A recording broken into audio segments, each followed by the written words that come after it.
Hola from the west side. It is me, DCThePurpleDiva. Welcome to Not So Random Chat. Happy Monday. Happy Monday. I wasn't sure if I was going to come on tonight because I had rehearsal and it ran late, and it looks like coming on this week, I'm going to be coming on late. I'm not going to be making 9:30 West Coast time very often. I can already see that. And I know there's been a lot going on all over YouTube in various sectors today. And a lot of people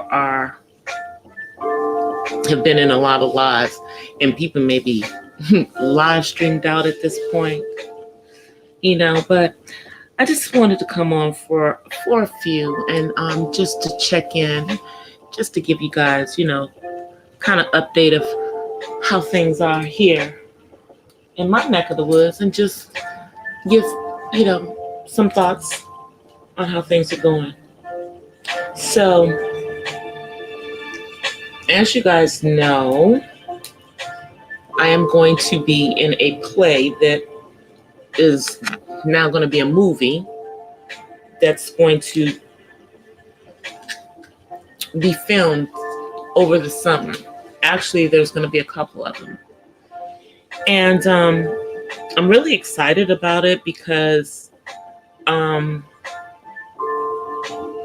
although I've done plays before, but this will be the first time that I'm doing something that's going to be, filmed of that caliber. And I think that we're really going to do a good job. And it's going to be a gospel play turned into a movie that's dealing with one of the subjects that, is kind of not talked about a lot, but it's in your face a lot in the Black community. And that's, around colorism. Also, it's going to be dealing with drug addiction, as well as there's a character in the play that has a developmental disability, much like my son. And there's going to be some singing, and so I think it's going to be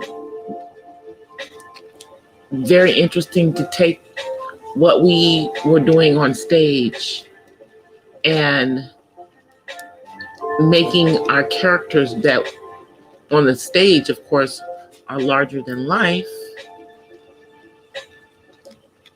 to bring them down to more real and not being overacted. Because when you do stuff for the theater, you tend to have to overact, exaggerate it. But now that we're going to be changing that up, that's going to really change the dynamics of how, we as actors take the characters and portray them. I don't think that it's going to change the character that I am playing that much, because my character is an addict. And I don't think there's going to be much of a difference, other than, for me, I think that I will probably have to dig deeper and bring the emotion even more. Because, I'm not even in a whole lot of scenes in the play or in the actual now, film. However, the scenes that I'm in, one of them is really, really deep. And so I have to pull and bring something to it that I've never myself actually experienced. Because praise the one above, the Most High, I did not have that experience, nor do I have the experience of being like a baby mama with multiple baby daddies, which is something else that this character, you know, has to bring to it. I mean, but again, I can think of, you know, parts of my own life experience, you know, from the perspective of, you know, me having to raise my son for the most part by himself, although I was married when he was born, and I was married, you know, for a part of his life. But then, you know, the other part, it was me, myself, and I doing the majority. Now, I'm not going to even be I'm not one of those mothers who goes and bashes my son's dad. I'm not her. It's just that I was the primary custodial parent, and I still am the primary custodial parent as his caregiver as an adult. So, you know, it is what it is. But he definitely has his dad in his life. So, you know, it's just not the same when he's not living with him, if you get my drift. And for those of you who are, you know, single dads out there, you know what I'm talking about. It's different when your kids are with you all the time than when they aren't. Now, so this play turned film that I'm going to be in is called Why Christine. Hey, Shahanda, how are you? Thank you for coming. It's called Why Christine. Now, that's not the original name of it, but we've done some different stuff with the characters. Like, for example, when this was originally done, my character, although she's a singer, she never sang. She doesn't do any singing in the play. But when I came into the role in the play, because hello, I can sing, I decided that when she's up there in her drug-induced speech, explaining her actions and, you know, things that she did with her kids, that she's just gonna break out in song because, you know, she's tripping. And I felt that it would bring more to the character because, you know, like she's hearing voices and she just breaks out into song. And it wasn't me, you know, doing it to make fun of someone who has a drug addiction, but I brought that into the character because I've literally seen somebody do this. Break out into song. You know, think they're hearing things. So I'm bringing these things into it. I'm doing good, Shahanda. I'm doing good. But I think it's going to be different for us to take this play to film because it will allow it to be in a natural setting. And the interesting thing is that we're going to be filming this during, you know, this worldwide pandemic. And it's set in a time that was 10 years ago and 20 years ago and even 30 years ago. So it's going to be interesting. You know, we're going to be doing obviously social distancing, except for, you know, everybody's going to have on masks and everything, do everything they do, except for when they have to come on stage to do their scenes. There's not any scenes where anybody's kissing, except for the one that I'm in. But the person that I have to kiss, I'm quarantined with, so we'll be okay. I think that'll be okay. There won't be any extra germs coming through. And then there's another play that we're doing that's going to be really dealing with um, diabetes and obesity in really the Black community, and a lot of it, just due to the way that we eat and how type 2 diabetes can be alleviated through lifestyle and eating change. So I'm really excited about those things happening during this time when we're out here really in lockdown. And I'm excited that we're going to get them done, and hopefully they will be out, before the end of the year. And I know that it's, we're doing our rehearsals by Zoom and we're doing everything by Zoom, but we're looking at this from the perspective that those who figure out how to do creative things like this, make music, make movies, make television shows, do plays, all of that stuff, to figure out how to make those things happen while we're in this current environment are going to be the winners. Because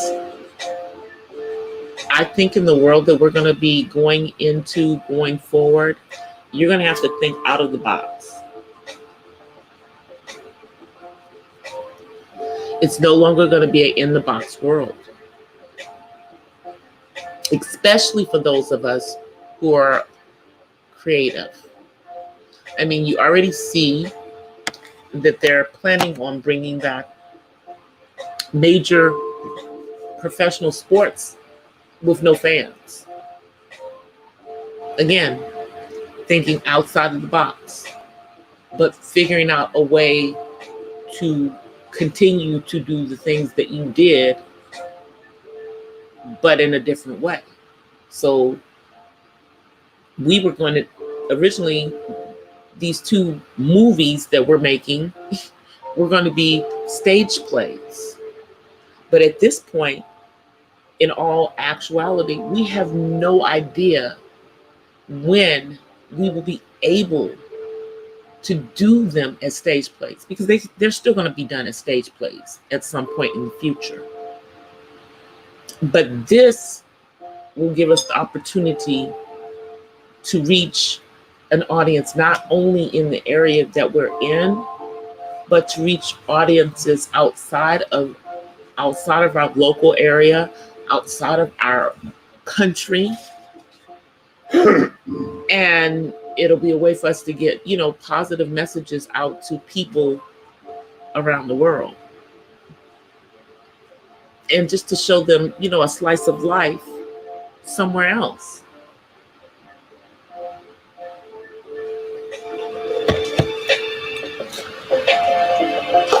So I'm really excited about that. But in order for us to achieve the first one of these, it means that every single day we're rehearsing until we actually go and film. So we're literally getting on Zoom meetings with like the entire cast and going scene by scene. Scene by scene. 1 second, guys. Let me just put y'all on mute. My phone is ringing, of all things.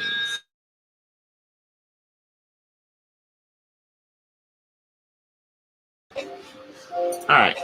I'm back, guys. Sorry about that. I don't take calls after a certain point at night. Did you want this, or you going upstairs? All right. I'm being abandoned. So it's just me and you guys. Everybody in the house has abandoned me. Everybody's gone to bed. And I'm still up. Hey, Terry. How you doing, Terry? It's been an interesting day, and I know there's another extremely interesting live that's going on somewhere else. um, that maybe I might join after my live, but you know, I'm just gonna come on here and be on here for a minute. But I did want to talk about something, I guess, that I don't really understand. I guess maybe it's more, people are more into it these days, but, people forming, relationships via social media and stuff. I'm not I don't think I've ever been a dating online type of chick, or tried any of the dating apps, even the ones that they have for now, quote unquote, people my age, what is the one they have? It's called Over 50. And supposedly everybody on the app is over 50, but here's my problem. I don't look like I'm over 50. And so I don't want to be with someone who looks like they're my dad's age, but they're my age. Is that bad? Is that a bad thing for me to say?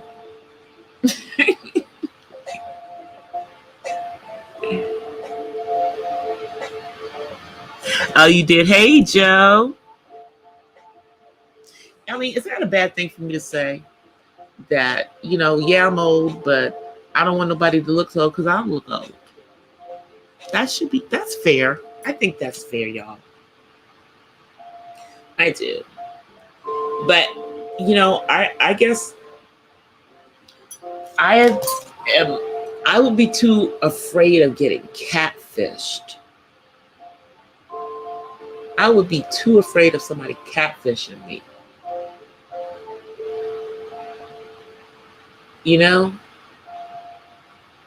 But I'm not single now. But I'm saying when I would be too afraid the person catfishing me. Y'all know how people put pictures from 10 years ago on their Facebook page and filter them up. Same thing on their Instagram and their Twitters. So you never know if you were using a dating app, if the person really looks like what they're showing you. Now,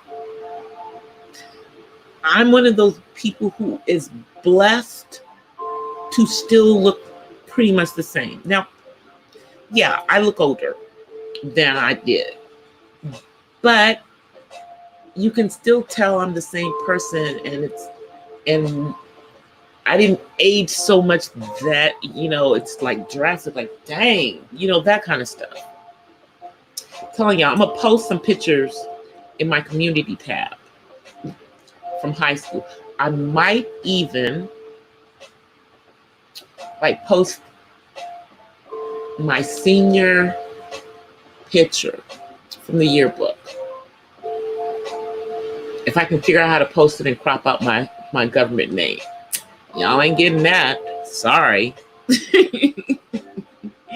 But it will be interesting for me to post that picture because that was the last picture that I took before I got braces. And so my smile is different. The smile that you guys see on my avatar is not the same smile that I had at 17. But otherwise, everything else about my face is the same, except I think my face was fatter when I was younger. Which is, funny. I had a fatter face, but I was like petite, tiny. I mean, I wasn't petite. I was tiny. In other words, in size. Like in high school, I was a size 0 at one point. I promise I will never, ever be a size 0 again, though.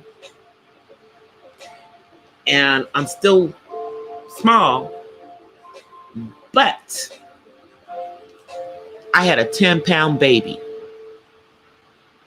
So I'll never be a size 0 again, ever.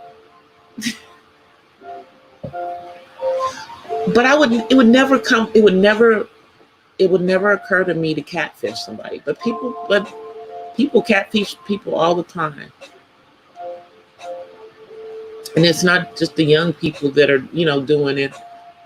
Hence how, that MTV show came about. People catfish everywhere, because they can hide behind the social media, always, be suspicious. If you decide to do this the online dating and stuff, always be suspicious of someone who won't cam up and do a FaceTime call with you. Always be suspicious of that.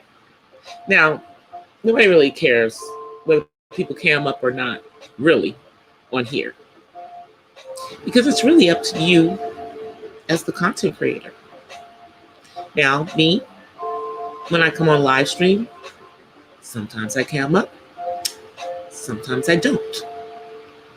But even on the times that I don't cam up, I generally cam up when I say goodbye. And when I drop my vlogs, I'm generally cammed up. Yep, so, because I know my channel's about me. It's about my life as a caregiver. And I kind of focus on that part of my life, but I'm trying to pull out of just that part of my life because, I'm doing acting, I'm writing books, I sing from time to time. I used to do a lot of background vocals, but we'll see how that works in the, the new world.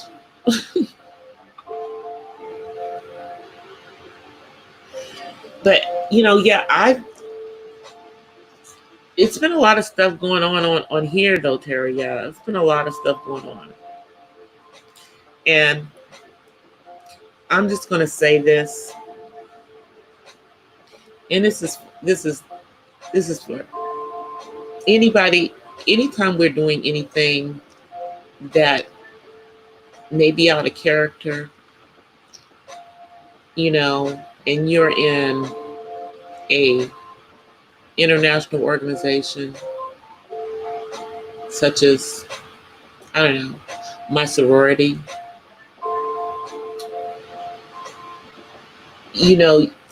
those are the times where you wanna remember that you are affiliated with those types of organizations.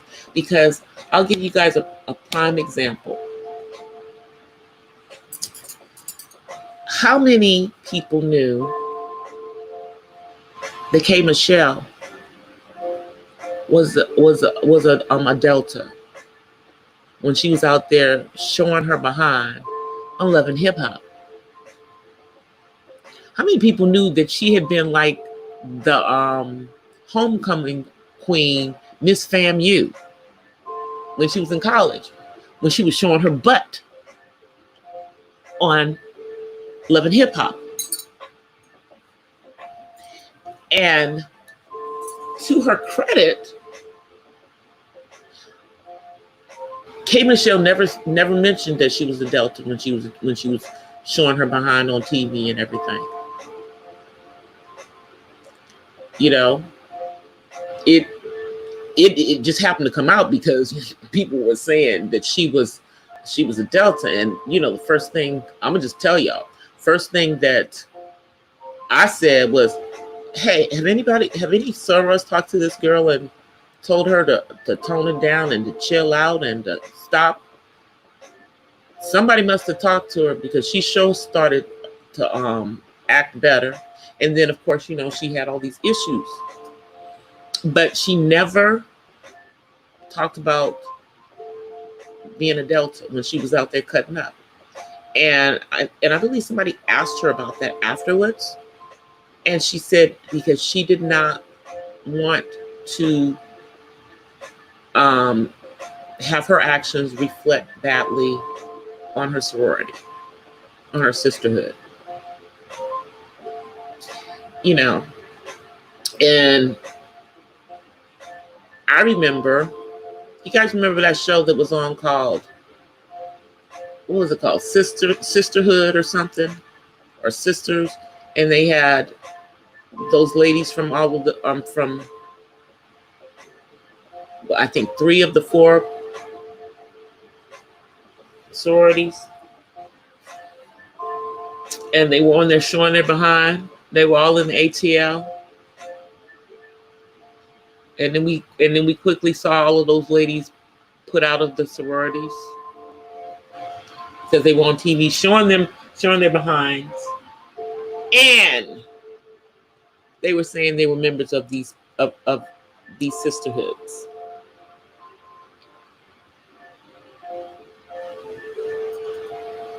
Now, I'm not even putting down everybody has to be themselves, and you don't really know what people are going through.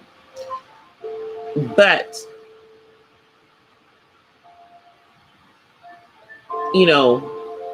that's one of the reasons why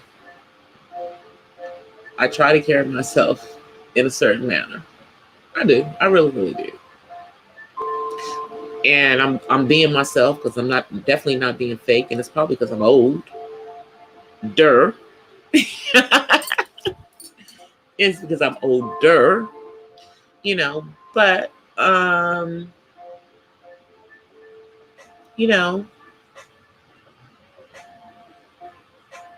you put out there that you're in certain types of organizations, and people expect you to be a certain way.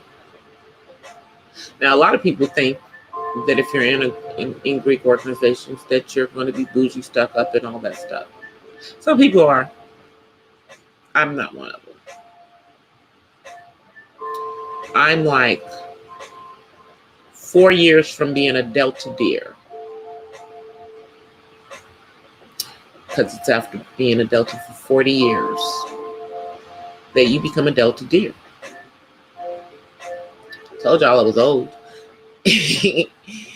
And so I'm at the point where,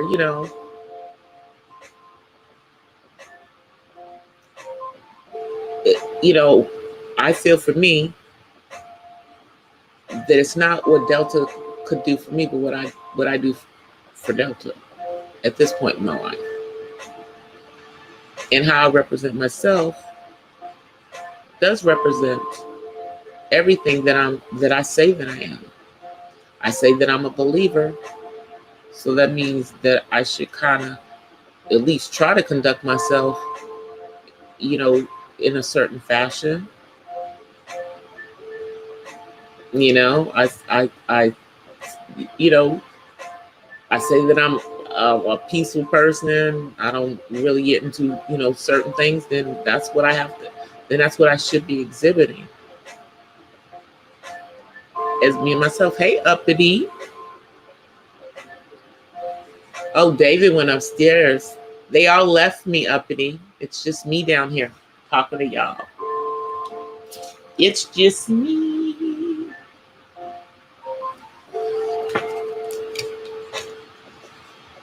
And I'm just, just talking about,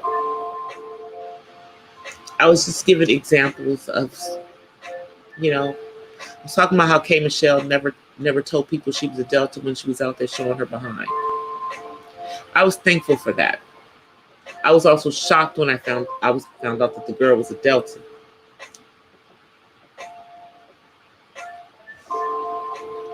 And when it came out that she was a Delta, because she was still doing that show, apparently, and this is what I truly feel, because I'm in one of those little secret private groups on Facebook that's just Deltas, and it was discussed when all that stuff was going on, and people were saying that the sorors that were in Atlanta needed to have a conversation with her, and I'm sure it happened. Because as wild as K. Michelle is, she's proud to be a Delta. And she pulled back. And then she started saying she was a Delta. Hey, Darren.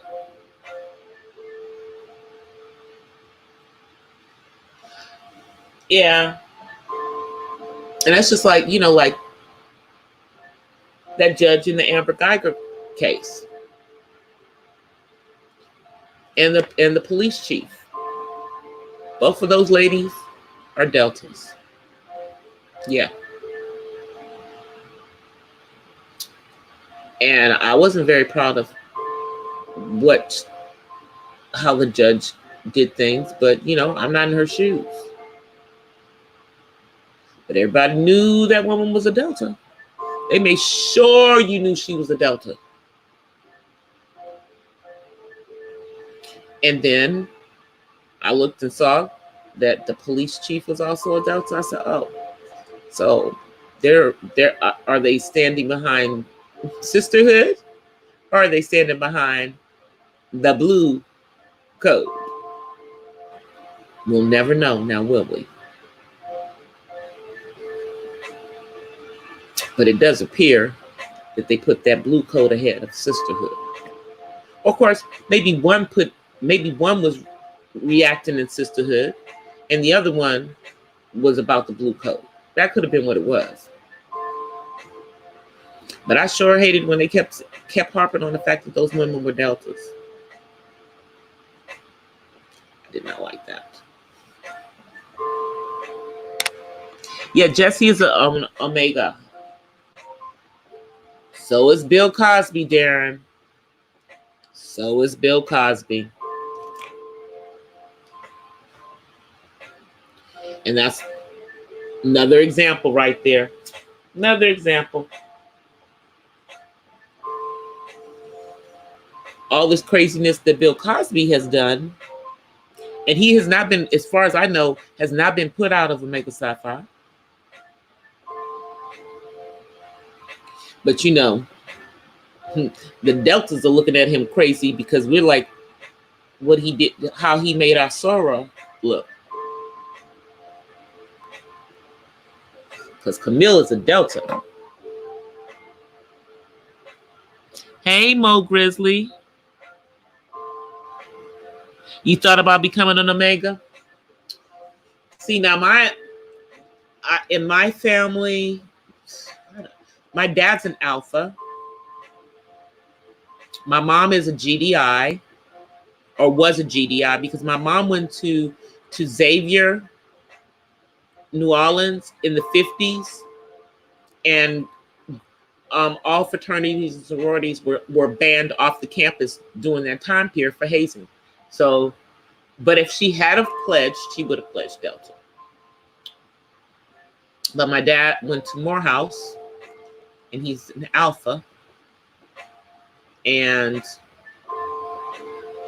I always wanted to be a Delta. I mean, that was, I could have probably been an AKA, because I have an aunt that's an AKA. I have an aunt that's a Delta. But when I started school at HBCU. And I promise you, I don't pass the brown paper bag test. At that particular school, the majority of the ladies that were in Alpha Kappa Alpha were light-skinned women. Now, the Deltas ran the gambit. You had light-skinned Deltas, you had brown-skinned Deltas. But truth be told, y'all,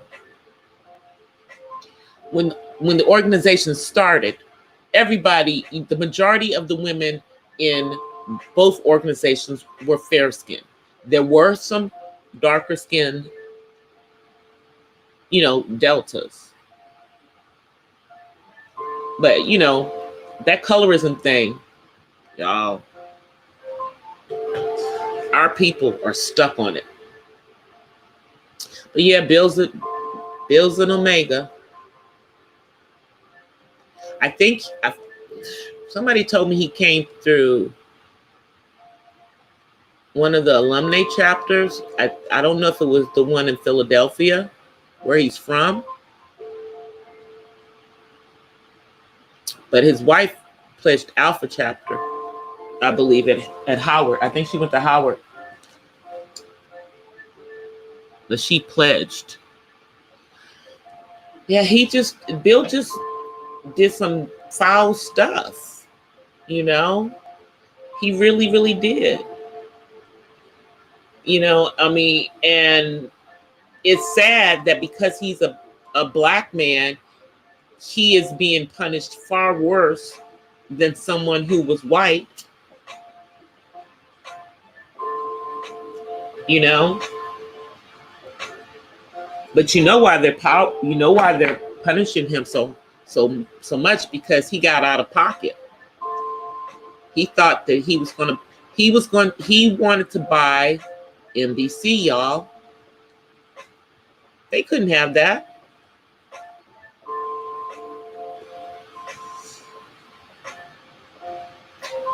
You know, but his own testimony in those supposedly sealed case from way back in the day is what did him in. He should have never trusted that stuff would be sealed forever. You know, he admitted to it in that stuff. So what can I say?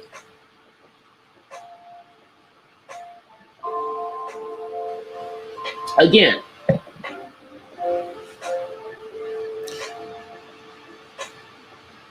even though, you know, people know him as an entertainer and everything, they look at everything that's part of his life, including the fact that he is a member of Omega Psi Phi. Same thing happened back in the day when Jesse did whatever Jesse did.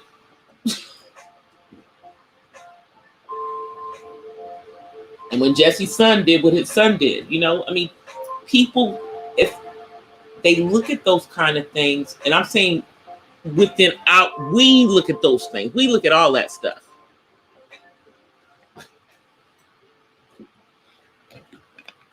We look at all that stuff. I know Shaq is. Yeah. Shaq is too. Yeah, but he also admitted to giving, you know, certain types of pills to women on occasion. And he should have not said nothing. You know, he said it like it was an accepted practice back then. But the thing is that it's not acceptable now.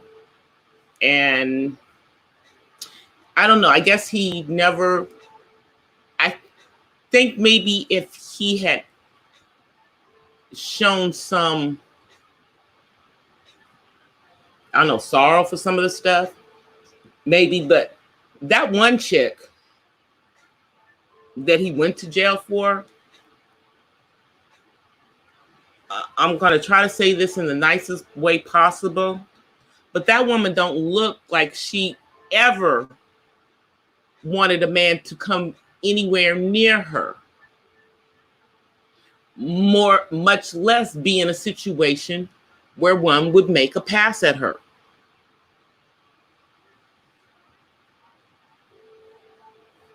You know, and maybe she's like that now because of what happened to her with him. So I'm not passing any judgment because I don't really know. I wasn't there.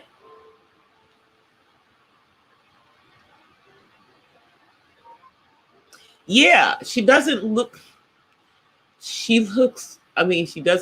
like she's into men. I'm not being funny when I'm saying that. She does not look like she's into men. So, and you know, like I said, maybe this was such a traumatic experience for her that it made her not be into men.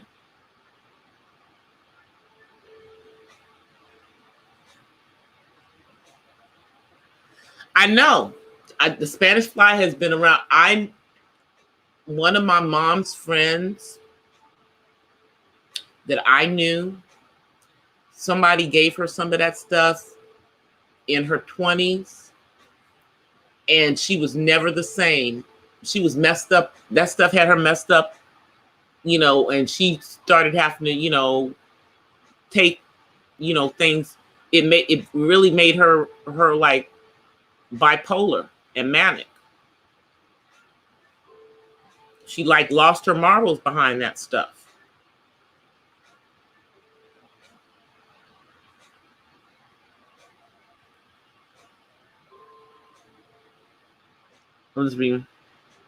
I don't know. I'm sure it's not Spanish fly. I'm sure it's something else that they gave her.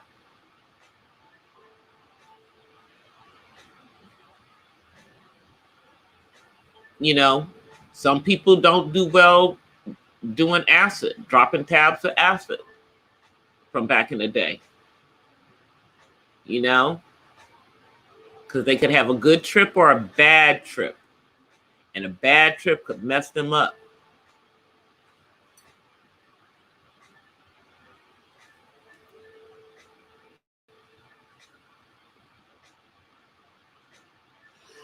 That's true. Drugs are drugs. And the thing is that he admitted to drugging women. Now, Benadryl's only gonna make you sleepy.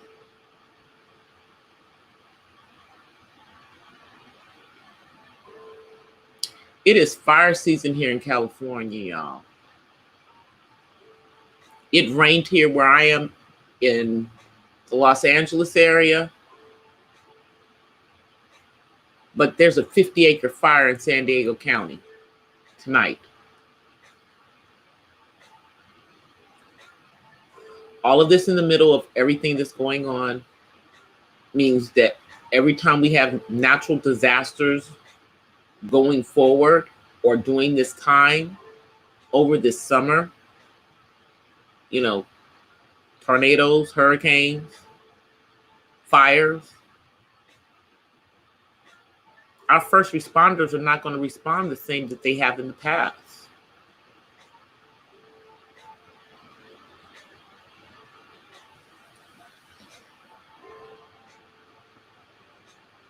Oh, she was just joking with you, Terry.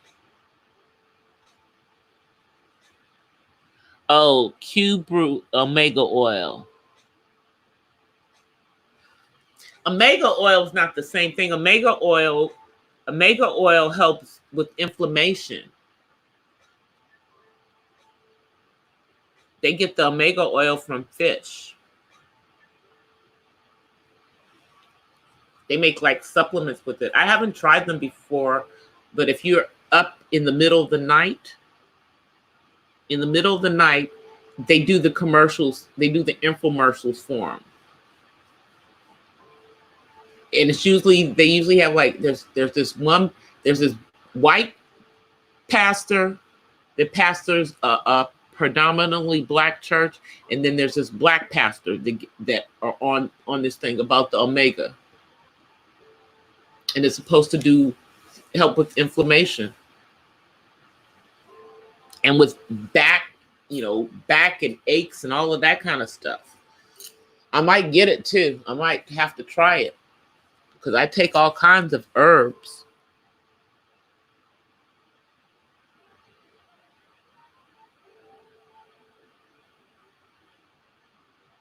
Oh, you talking about something else?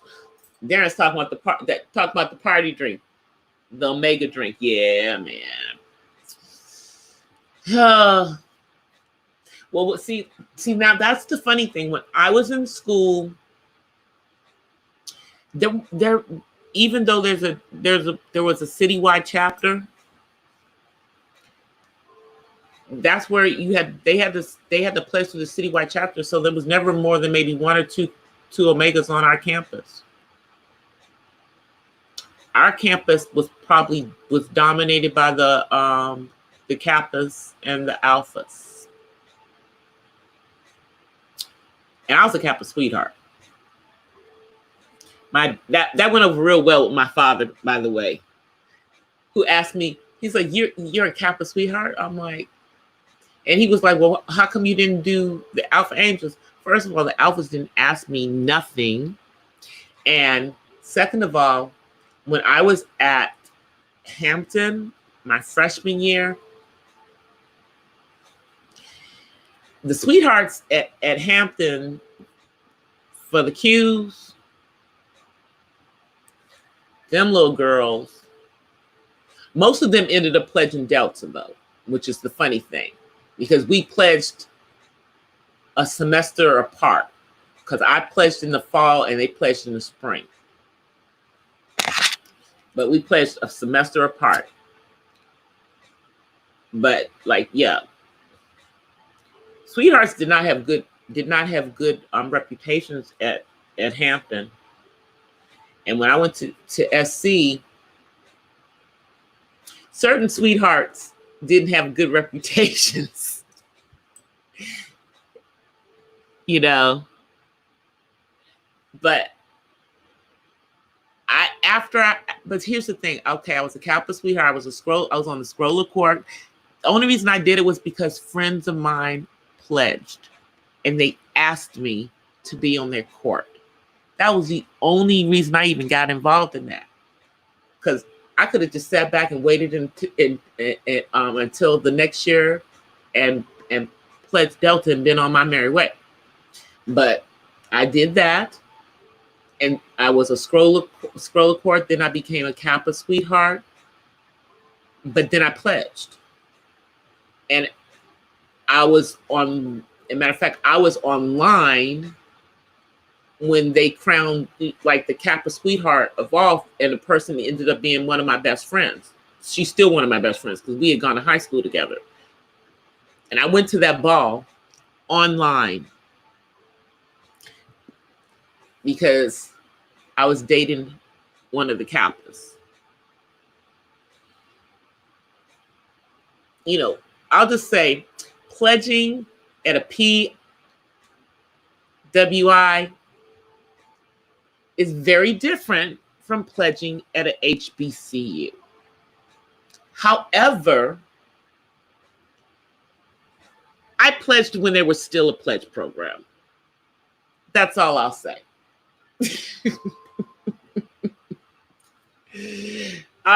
There was still a pledge program, and you still, the difference for me is that it just the way that the people act is different at a white school than it is at a black school. It's just different.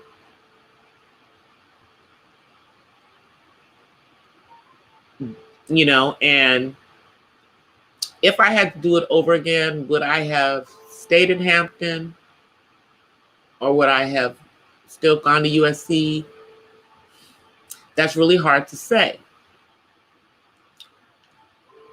I probably would have stayed at Hampton, but I still would have come to California. But I'm glad I came to California because I probably would have killed somebody if I'd have pledged at a HBCU. And the lines at HBCUs are huge. They have like 40, 50 girls. We thought our line was big with 14. And that wasn't, and my line wasn't even the largest line that they had at that school. The largest line they had at that school was 17 in the 70s. We were in the 80s, and there was 14 of us.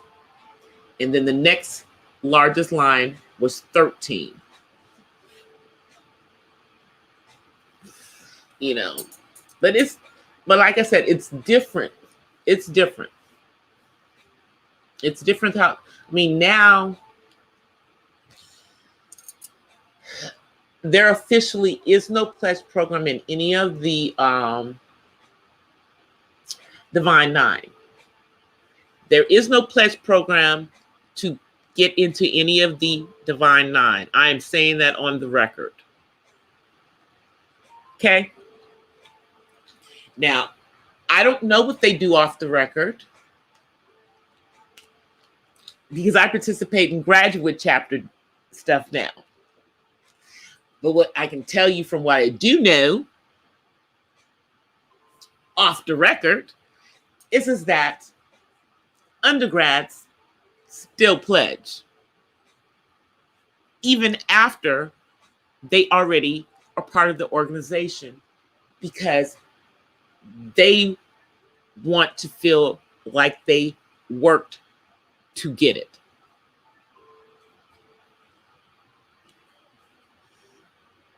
But what they don't know, and Darren, correct me if I'm wrong, that we wouldn't have gone through none of that stuff if we didn't have to. Now, in general, in the sororities, they do not put their hands on women. Okay? In general, they don't. And that's all I'll say. In general, they don't. And no one ever put their hands on me. But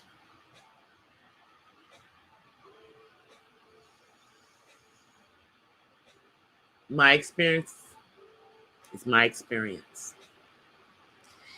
And I pledged almost 40 years ago.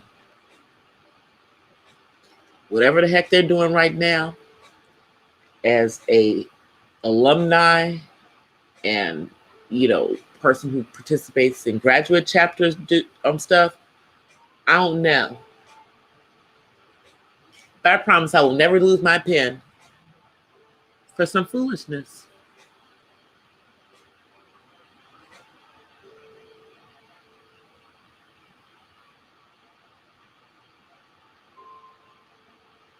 Oh yeah, it's like the lottery. It's like the lottery to pledge at an HBCU. It's like the lottery. I'm not saying I wouldn't have made line.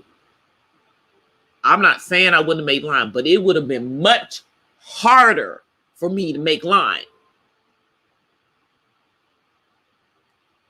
And that's with recommendations that I had from 2 people who had pledged an Alpha chapter, who were my aunts.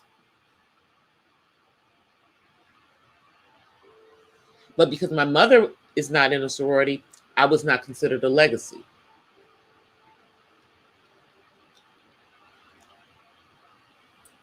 But it would have been much harder, And I'm not saying I couldn't have gone with it because, I was meant to be everything that I am in my life. But it would have been a lot harder. And I may not have pledged as a sophomore. I didn't pledge as a sophomore at SC. I pledged as a junior. But that's because I transferred. And I had to make up credits, to get my units back. But I would have pledged as a sophomore.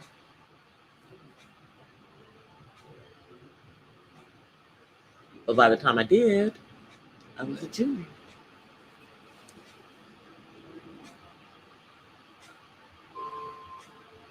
Exactly, it was meant to be.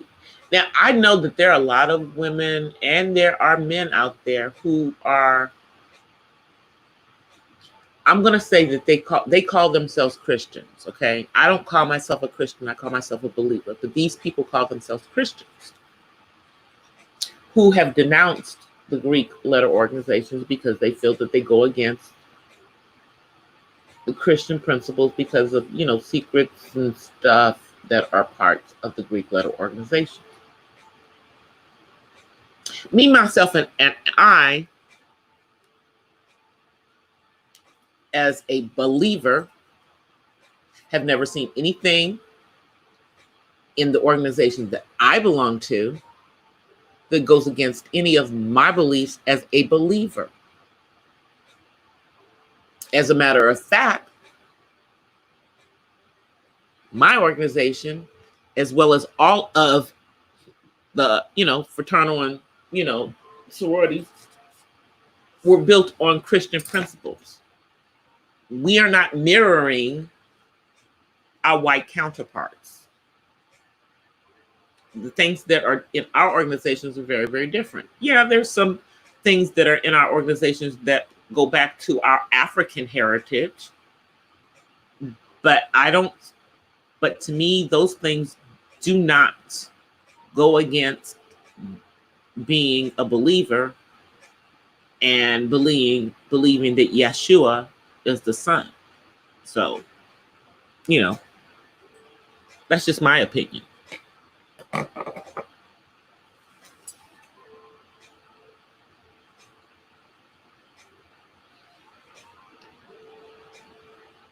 Oh yeah,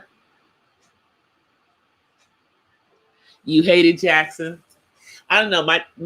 My dude went to one of the schools in Texas. I think he went to Texas Southern, and he said that the football, most of the football players pledged Q. That's what he told me. He said most of the football players there, if they pledged Omega. And at SC, when I was at SC, when I started at USC, the football team couldn't even pledge. And then they changed the rules. But most of the football players that I know pledged Kappa. But again, there's very few Omegas on a campus. Now I think there's a few at USC, but it's, Alphas, Kappas, and Sigmas, pretty much. Like I said, when I was in school there, the only Omega I knew was in grad school. He had come to SC to work on his master's, and he had gone to LSU. Actually, no, he was working on his PhD. And he is the one who brought stepping to music to the West Coast. Because apparently it was already going on in the South and and this is like in the mid 80s. And we were the first ones to step to music as a step show out here. And the Deltas and the Qs won that step show. They came out on, of course, Atomic Dog. They had a big old dog house on the stage. And then we came out to, and this tells you exactly when this was. We came out to Nasty by Janet Jackson. So this was the 80s. But we came out on that song. Nasty. Hey, Dauntless.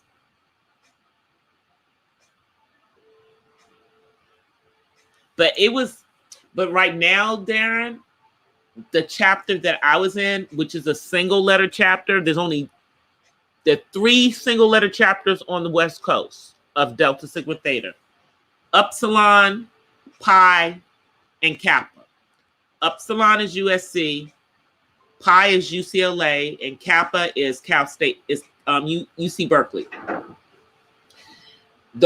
And right now, there were no sorors on the campus. This year they were bringing them back on. And I don't know if they finished. I don't know if they were able to do the pledge program, because we're looking at what's going on right now. So I don't even know if those young ladies were able to, finish that. But none of them were seniors. So if they weren't able to finish, they'll be able to finish in the fall.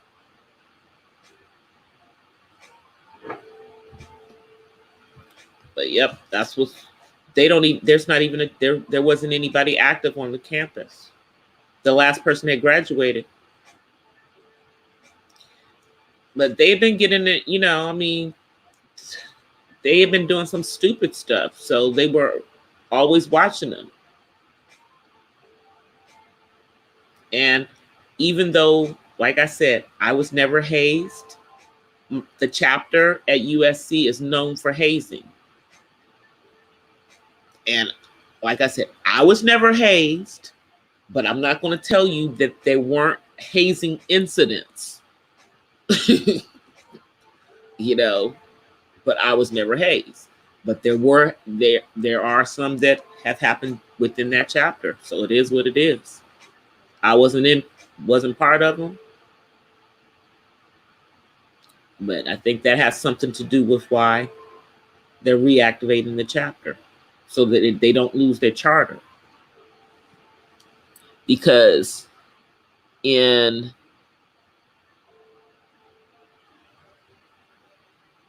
oh yeah, I know, that was crazy.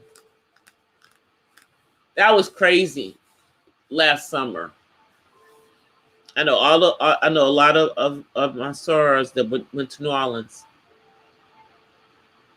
They'll just have to wait, and then there's not going to even. I don't think any of the Greek organizations are going to be having their regional conventions this year, because this, we would normally have a regional convention this year. It ain't happening. I already know, because it would be happening in the next couple of months. Everything that happens over the summer ain't happening. So it's not happening. So it's just going to be, I guess it's just going to go straight back into a national. Who knows? But that was, yeah. But I just think that the national chapter was overly cautious. I think that they were overly cautious.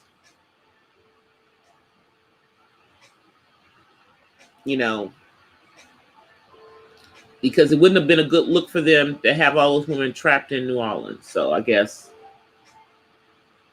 but then it didn't even turn out to be the way they thought it was going to be.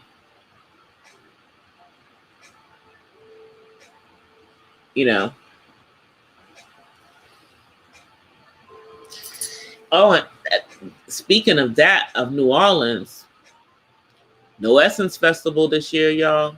I bet you. I'm sure there's no Essence Festival. Everything else is getting canceled. I'm sure there's no Essence Festival.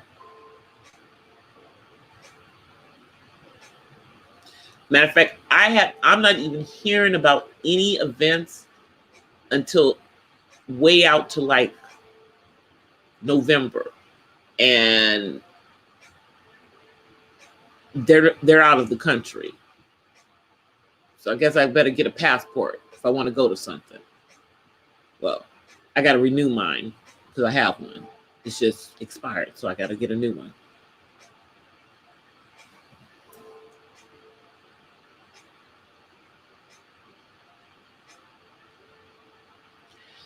I wouldn't be surprised about that, Mo Grizzly. And now they're starting to do cruises.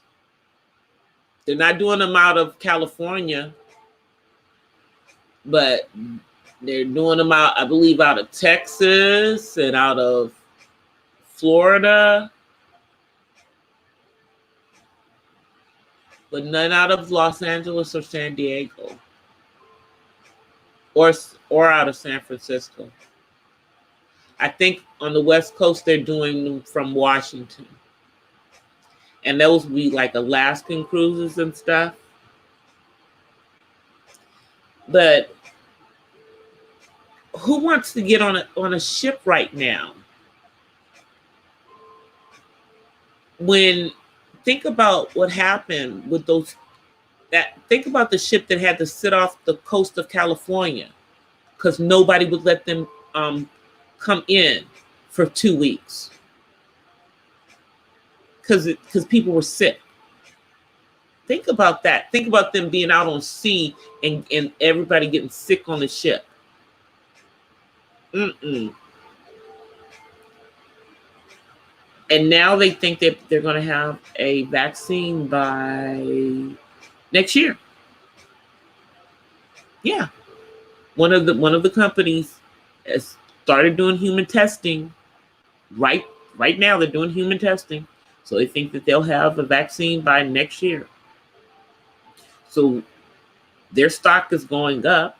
And then at the same time, Netflix and Zoom and services like that, their stock took a hit today because they figure that as the country opens up, people won't be looking at Netflix as much and people won't be using Zoom as much.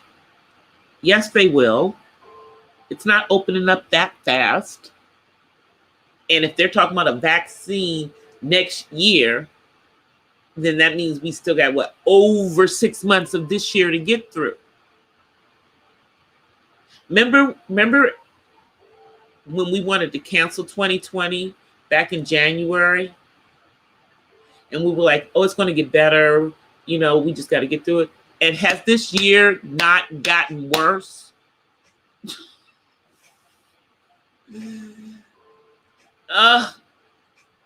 We're not even 6 months in. And the world has flipped upside down. People are doing meetings by Zoom. They're doing rehearsals like I did, music rehearsals, play rehearsals, movie rehearsals by Zoom. We're going to church on Facebook. I'm not even going to talk about about our right to assemble being violated, because every time I think about it, it pisses me off. I'm gonna leave that alone because I know I've been talking for over an hour. I don't know how I do that. I'm just good and I don't know. I think I just run my mouth. Let me come on because I'm gonna get off of here. So I know that there's other stuff going on. I know somebody's having a boom boom room that a lot of people are in. I might stop by it myself.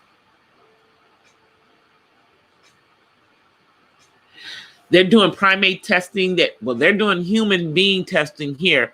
That's women, allegedly. Because you know what? We can't even trust that that's what's really going on. But that's what they say. I'm not taking any vaccine. So it doesn't even matter. Let me come on camera, you guys, because I'm about to get off. Hey, everybody. Thank you guys for coming through. Thank everybody who has come through. Show me a little love tonight. I appreciate it.